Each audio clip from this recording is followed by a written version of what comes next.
Passando para frente, nós chegamos na nossa competência 2. A competência 2, que avalia justamente a compreensão da proposta da redação, em aplicar conceitos das várias áreas de conhecimento para desenvolver o tema, dentro dos limites estruturais do texto dissertativo argumentativo em prosa.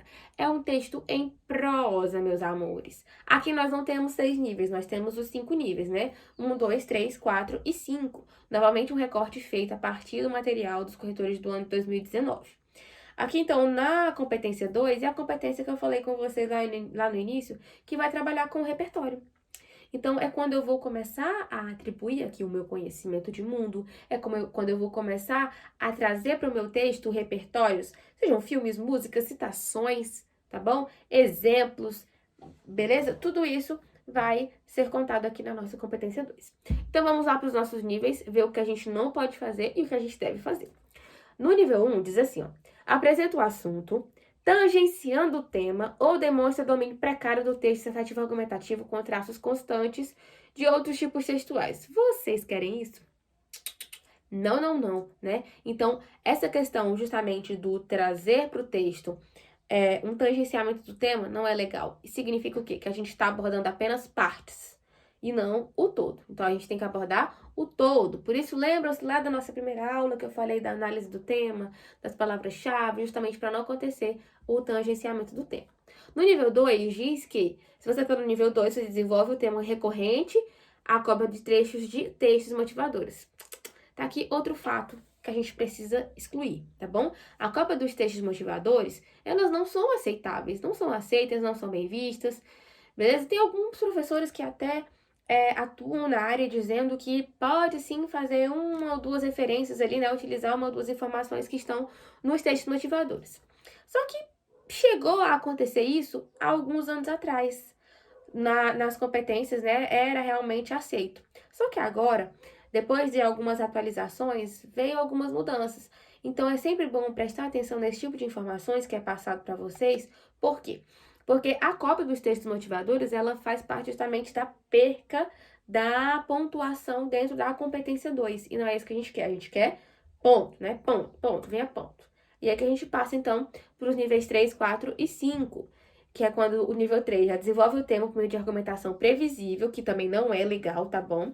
A gente precisa dar uma olhada diferenciada no quesito de argumentar que não seja previsível. O que é isso? É o que a gente vai ver lá nos níveis 4 e 5, tá? Que é quando a gente já desenvolve o tema por meio de argumentação consistente. E o nível 5 é o desenvolver o tema por meio de argumentação consistente a partir de um repertório sociocultural produtivo e apresenta excelente domínio do texto dissertativo argumentativo. Ou seja, eu vou apresentar não somente o que está ali no texto motivador, eu vou além do texto motivador. É aqui onde vai entrar o meu repertório como conhecimento de mundo, é o que vai entrar minha exemplificação. Pode entrar um dado estatístico que eu me lembro, mas que é uma coisa que eu não ensino para os meus alunos. Não utilizem dados estatísticos, não caiam na intenção de inventar algo que vocês não têm certeza, tá bom? Se vocês não se recordam daquele autor, não utilize eles. Se vocês não sabem algo relacionado àquilo intrinsecamente, procura ali lá no fundo da mente que vai ter algum repertório que você tenha estudado, por exemplo, aqui nas nossas aulas, para poder fazer caber dentro do seu tema de redação do Enem ou de outros vestibulares, certo? Então, ainda dentro dessa questão aqui da competência 2, o que diz lá no material de correção? Na competência 2 diz assim, ó, competência 2, então, avaliamos como o participante se apropria da proposta de redação, aplicando o conceito das várias áreas de conhecimento para desenvolver o tema de forma plena e consistente, bem como do texto dissertativo argumentativo, demonstrando conhecimento sobre os limites estruturais da tipologia textual em prosa. Então, além disso, a gente precisa, então, focar aqui em duas situações, tá bom? Muito recorrentes e que a gente quer fugir delas, que é justamente a fuga e o tangenciamento do tema.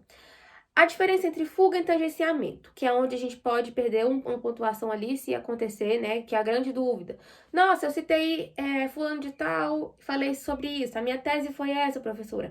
Será que eu fugi do tema? Será que eu tangenciei o tema? É aqui que a gente vai descobrir. tá? A fuga é o não falar nada, exatamente nada sobre o tema proposto. Quando a gente está, então, trabalhando com o tangenciamento, né, que é o tangenciar o tema, não significa que você não falou nada sobre o tema.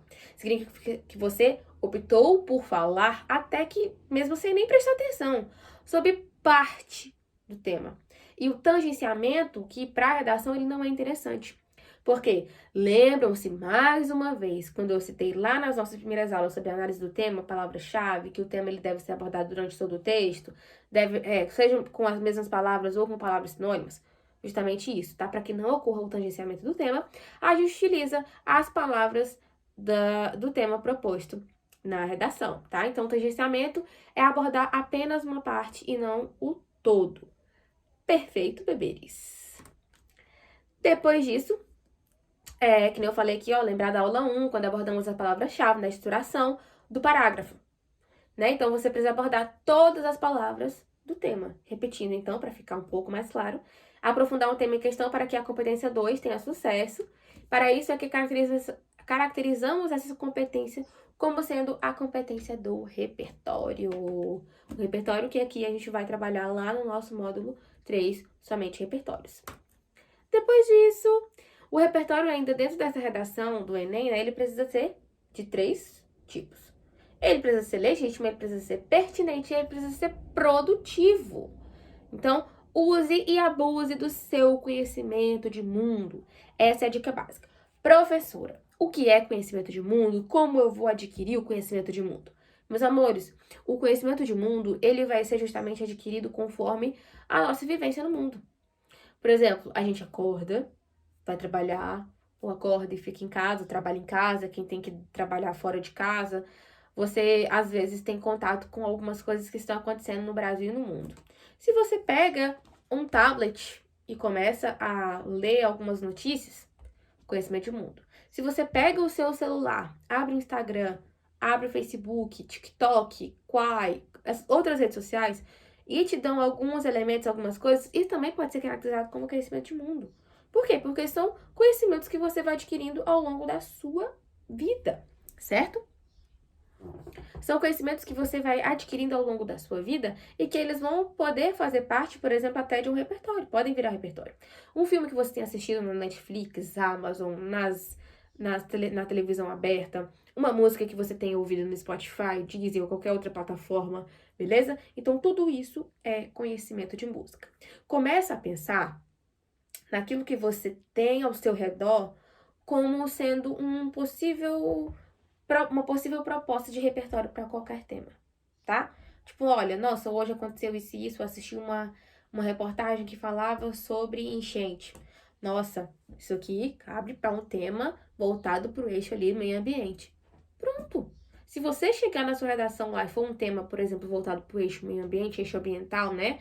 Sociedade e tudo mais, você consegue associar essa referência que você teve anteriormente assistindo uma reportagem com o tema que você precisa trabalhar.